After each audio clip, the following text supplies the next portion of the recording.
Correio Rural, o agronegócio, empreendimentos rurais e as novidades no setor agrícola.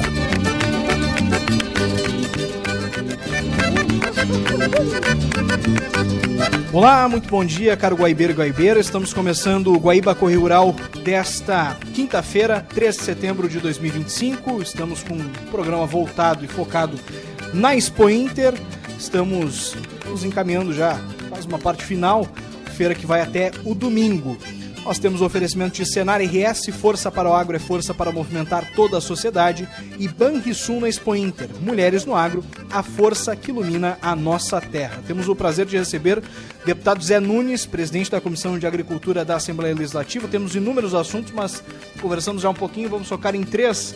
Gostaria de começar entre os temas, que é a renegociação das dívidas dos produtores gaúchos, um dos temas centrais aqui da feira. Já no primeiro dia tivemos discussões. Deputado, muito bom dia.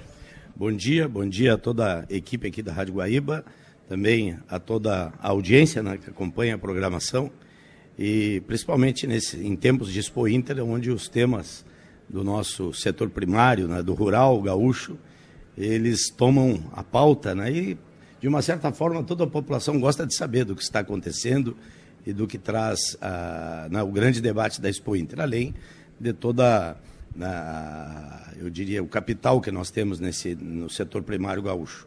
Bom, essa questão do endividamento, das dívidas, né, esse é um assunto que eu diria assim que vem sendo tratado já há um bom tempo, né, e ele é um assunto complexo, bastante complexo.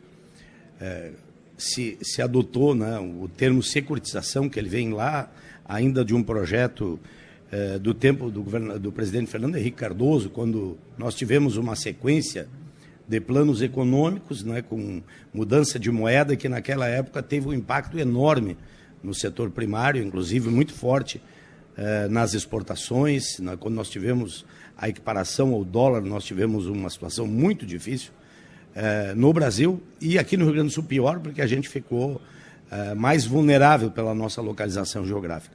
E naquela época, então, o setor primário recebeu a possibilidade da securitização, que é muito diferente do projeto de securitização que foi apresentado agora. Obviamente que teve taxas de juro, porque eu cheguei a fazer, como agrônomo, fiz projetos de securitização na época. Tivemos taxas de juros favoráveis, não tivemos recursos a fundo perdido, né, os financiamentos eles foram refinanciados na época, e por um prazo longo. Bom, e aí teve um projeto, então tem um projeto, senador Reis, que ele vem mais ou menos nessa linha, recuperando. Só que os motivos não são aqueles, são diferentes. Os motivos são pelas condições e adversidades climáticas do estado do Rio Grande do Sul. E esse projeto de securitização, isso já falei para o senador Reis também em outros momentos, ele é um projeto, assim, que eu diria, na forma, como ele está elaborado, ele é exagerado para as condições hoje fiscais do próprio país, né?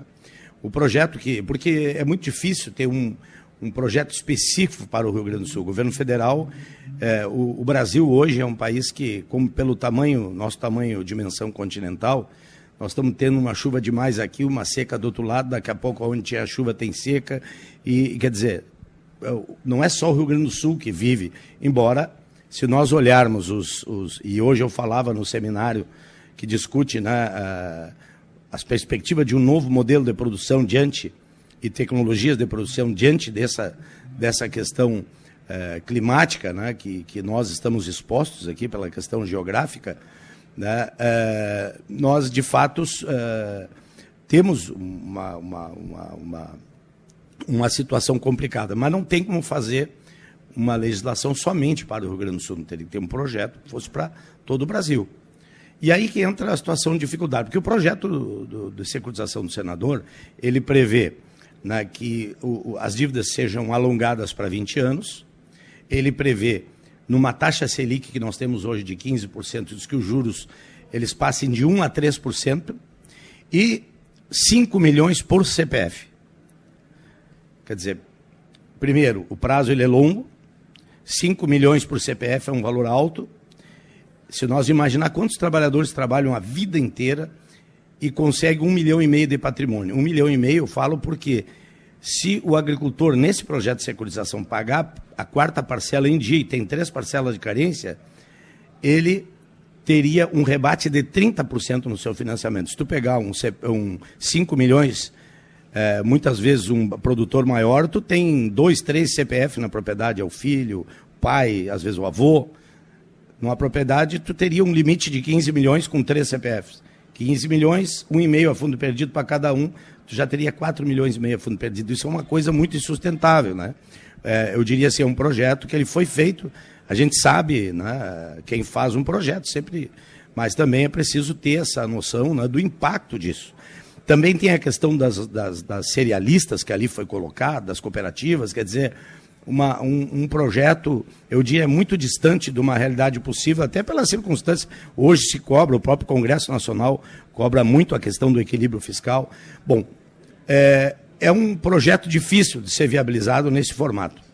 Bom, nós apresentamos uma outra proposta que construímos com a FETAG, com a FETRAF, com o MST, cooperativas da agricultura familiar, cooperativas de assentados, né, várias cooperativas, uma proposta diferente, uma proposta, né, de juros, manter os juros dos contratos, passar esse prazo para 12 anos com 2 de carência, mantendo os juros de contrato e com um valor de 250 mil por CPF. Alguém vai dizer, mas isso não faz nem cócega. Bom, nós temos que analisar que a maior 70%, mais de 70% dos contratos de financiamento agrícola do Estado do Rio Grande do Sul estaria enquadrado nesta proposta que nós apresentamos. Que aí envolve principalmente a agricultura familiar. Pega a agricultura familiar e o médio agricultor, né? A gente sabe também que numa propriedade rural, muitas vezes tem mais de um CPF ou mais de uma inscrição estadual financiando e plantando, né? Então também é uma forma e hoje isso é comum de se acontecer. Então, esse foi o projeto que nós apresentamos ao governo, levamos ao Ministério da Fazenda, Planejamento, Banco Central, levamos ao MDA e ao Ministério da Agricultura. Bom, o que nós sabemos, né, este assunto ele entrou dentro de um debate lá em Brasília, nós não fomos convidados, infelizmente, para uma reunião que teve esta semana. Eu não posso falar de algo que eu não fui convidado como presidente da Comissão de Agricultura e não participei, não fiquei nem sabendo, tenho que dizer isso, né?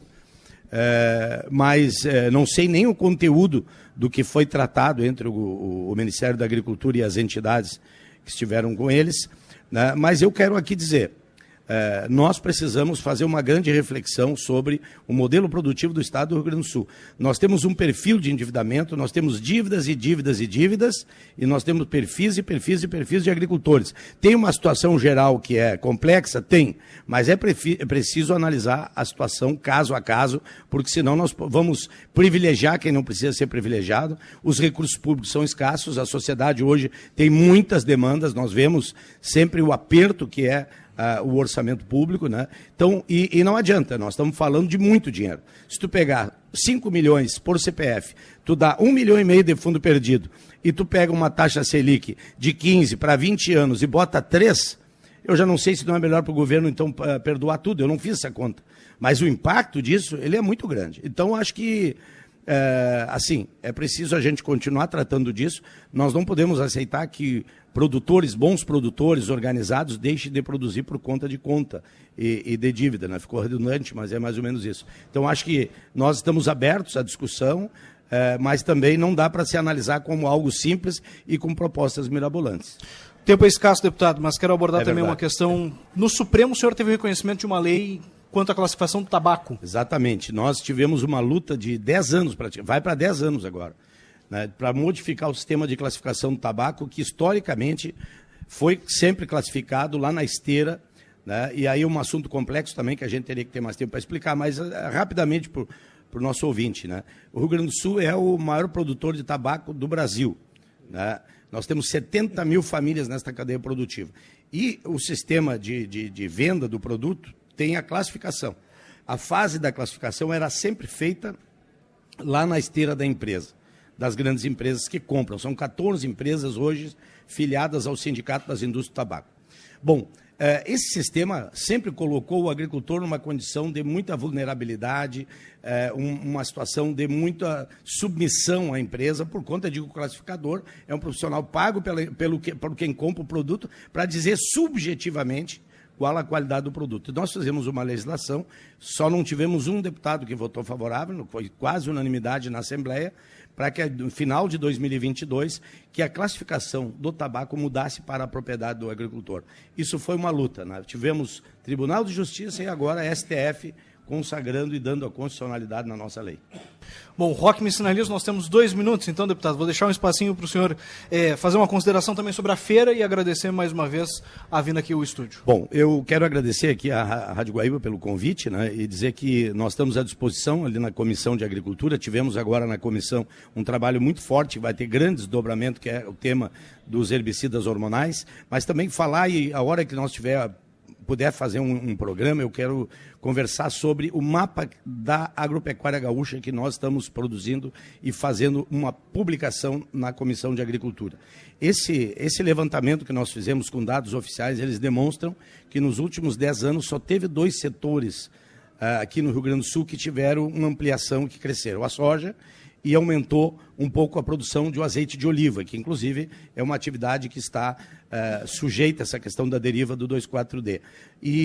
Então, essa é uma preocupação muito grande, porque nós acabamos perdendo posição em vários setores, na carne dos suínos para Santa Catarina e Paraná, no leite nós éramos o segundo produtor histórico, só perdia para Minas Gerais, Paraná nos passou, Santa Catarina nos passou, e nós temos esses dados. Então, numa oportunidade, eu gostaria de participar de um programa da Rádio Guaíba para poder apresentar esses dados, nós fazer uma conversa e também numa perspectiva de futuro, do que nós precisamos fazer para retomar no Rio Grande do Sul um protagonismo maior, né, e poder ver também o que os vizinhos do lado estão aí fazendo, que estão, embora essa grande feira, esse grande espelho, né, mas os números demonstram que a gente perdeu terreno nos últimos 10 anos. Obrigado, deputado. Nós vamos para o intervalo, oferecimento Banrisul, trabalho, cuidado e amor à terra, mulheres no agro, a força que ilumina a nossa terra. Visite o Banrisul na Expo Inter. Já voltamos.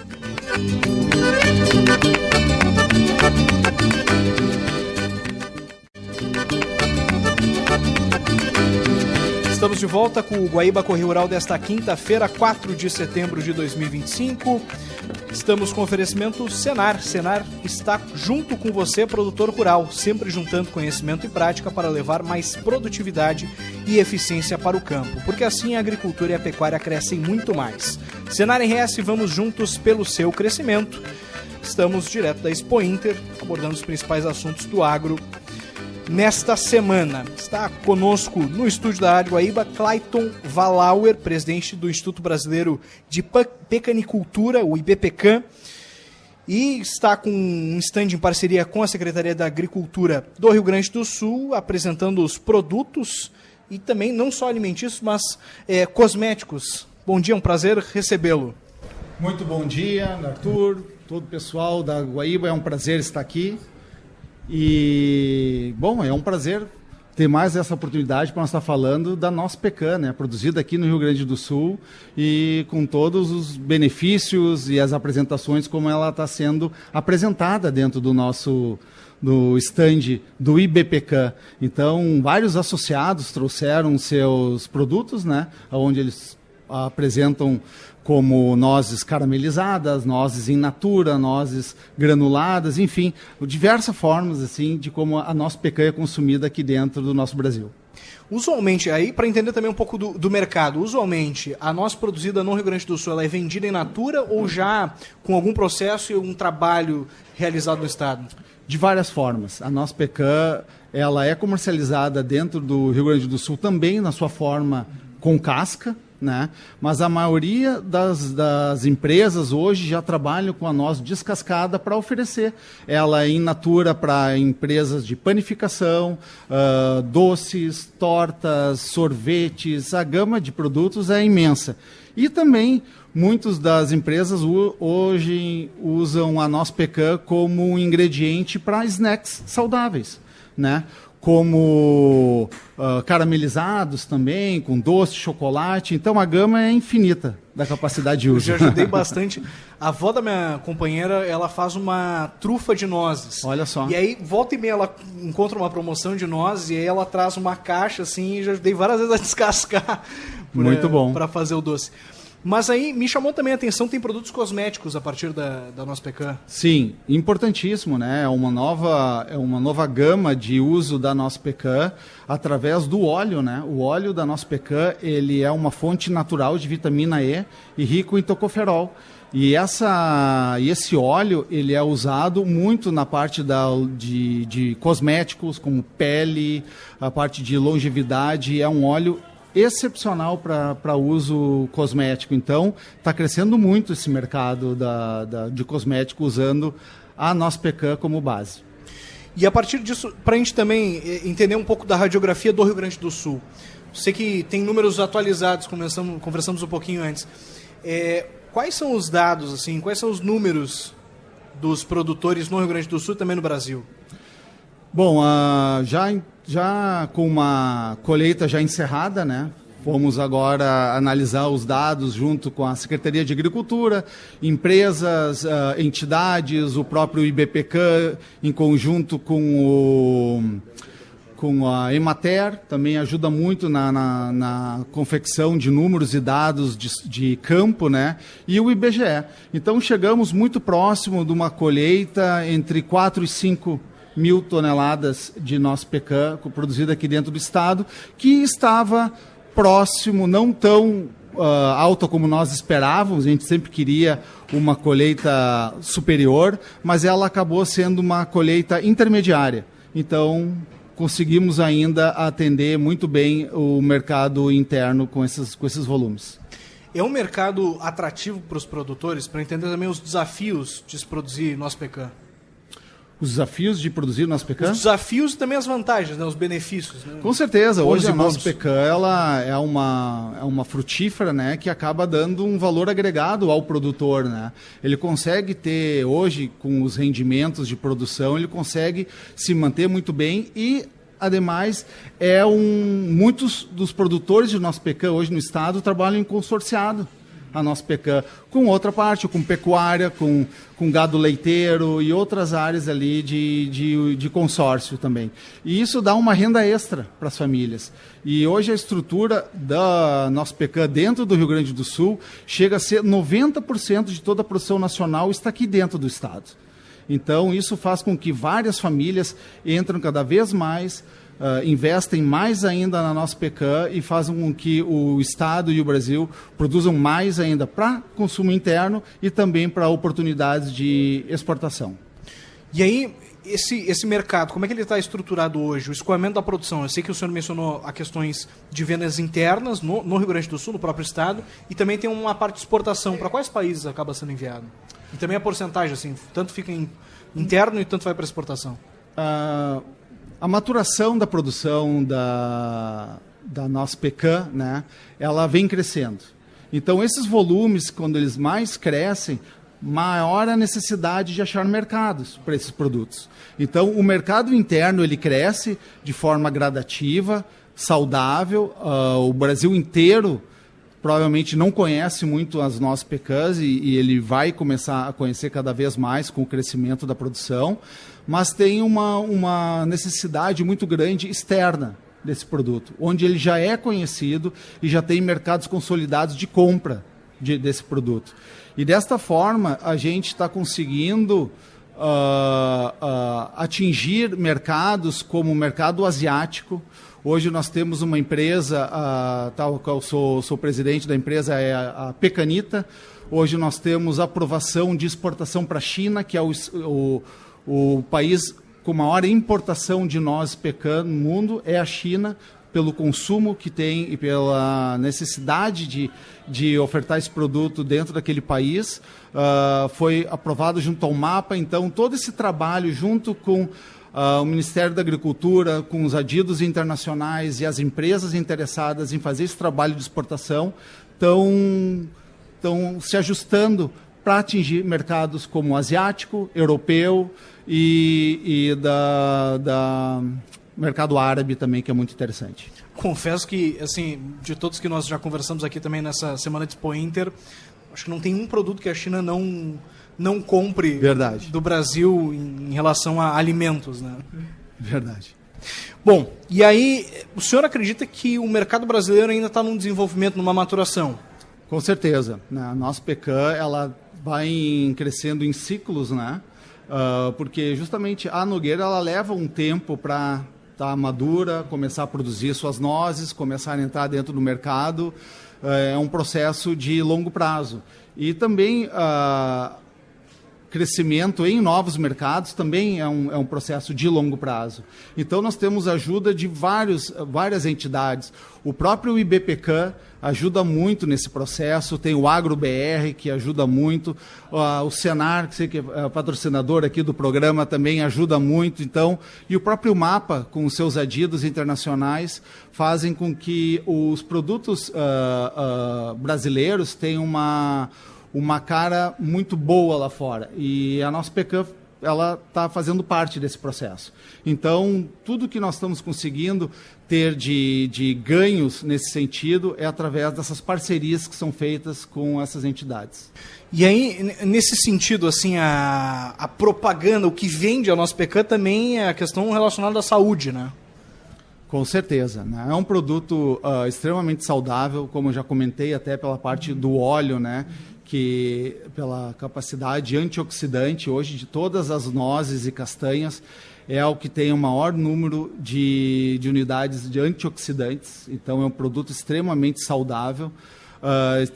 Fizeram um estudo na Universidade de Harvard, nos Estados Unidos, mostrando que o consumo de nozes e castanhas junto com uma dieta balanceada, com ensaladas ou aquela dita dieta mediterrânea, né, traz benefícios enormes à saúde e também à longevidade. Sem falar nisso, né? São quantos associados hoje? Hoje nós estamos trabalhando com mais de 150 associados e produtores do IBPCAN. E podemos ter a oportunidade de estar usando esse nosso veículo, né? Venha se associar, venha produtor de nosso pecan, venha falar com o IBPCAN e venha se associar. Estão onde aqui no parque para a gente se localizar também? Estamos no pavilhão internacional. Bom, então já estamos ali, prospectando outros mercados.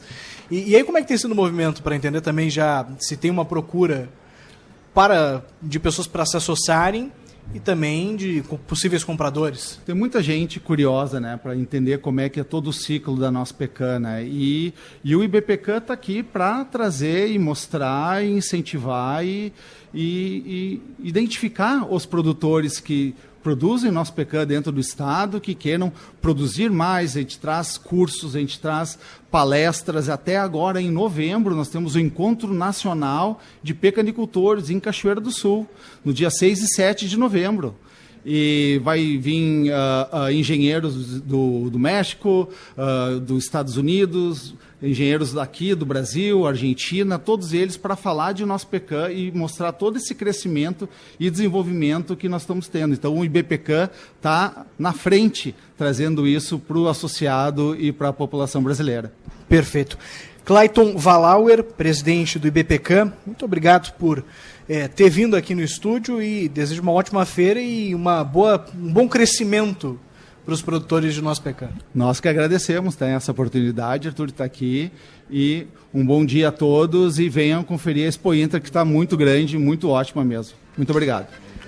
Bom, o Guaíba Correio Rural desta quinta-feira vai ficando por aqui no oferecimento Senar RS, força para o agro é força para movimentar toda a sociedade, e Banrisul na Expo Inter, mulheres no agro, a força que ilumina a nossa terra. Aproveito e faço o convite para que hoje à tarde escutem o Conexão Especial Guaíba na Expo Inter, seguindo falando dos assuntos do agro. Voltamos na sexta-feira. Tchau! Você ouviu Guaíba Correio Rural.